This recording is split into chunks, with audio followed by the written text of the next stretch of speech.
An emotional tribute today to a young boy gunned down 1 year ago on his 9th birthday.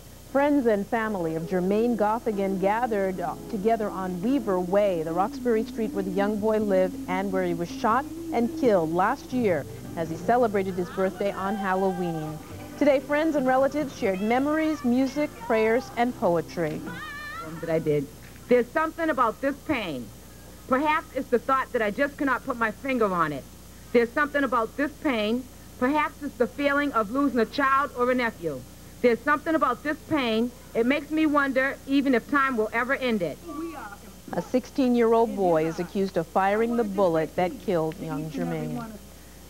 Residents of the town of Sterling are being warned tonight to boil all tap water for at least 2 minutes before drinking it. The order comes after health officials discovered fecal coliform bacteria in the public water system. Drinking the contaminated water could cause cramps, nausea, and headaches. However, health officials say it is not necessary to boil water used for bathing. Covering Greater Boston and all of New England. NewsCenter 5 tonight. Still ahead on NewsCenter 5, investigators find evidence the cult leader accused in the Tokyo subway nerve gas attack may have been planning an even larger assault. Plus, that deadly train bus crash in Illinois is reenacted today. We'll tell you what investigators learned from replaying the tragedy.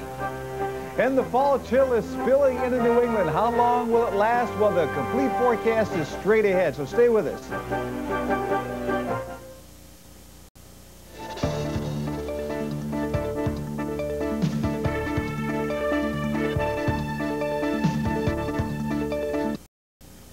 Frightening reports tonight. The Japanese cult that released nerve gas in a Tokyo subway station had plans for a much larger attack.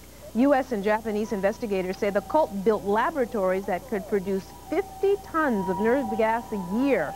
The cult leader reportedly planned a gas attack to seize control of the Japanese government and prepare for war with the United States. The Senate will begin hearings on the cult this week. Investigators want to determine whether the cult still presents a threat.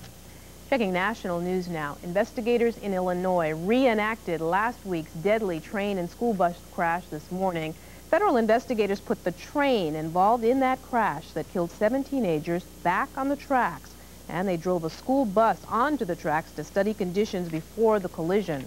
Tests showed that even with its emergency brakes, the train couldn't stop until it had passed through the intersection. In New Jersey, dozens of men and women gathered today to demonstrate against domestic violence, and tonight the Boston Globe reports studies show public awareness of domestic violence has increased over the last 20 years. Services for victims have also increased dramatically, but the rate of reported violence against women has remained static. Experts say more women may be reporting abuse, but it's hard to identify a decline in violence. Tonight, the crew of the shuttle Columbia is continuing its experiments on the properties of liquids in space. Astronauts are releasing drops in the shuttle's microgravity and recording their motion. Scientists hope the data will improve efforts to recover shale oil and clean up oil spills. This is one of the longest shuttle missions ever. The shuttle is scheduled to touch down in Florida next Sunday. Coming up on NewsCenter 5, Mark Rosenthal has the Halloween forecast. And it's a Halloween tradition. Boston trick-or-treaters take a walk through the enchanted forest for a ride.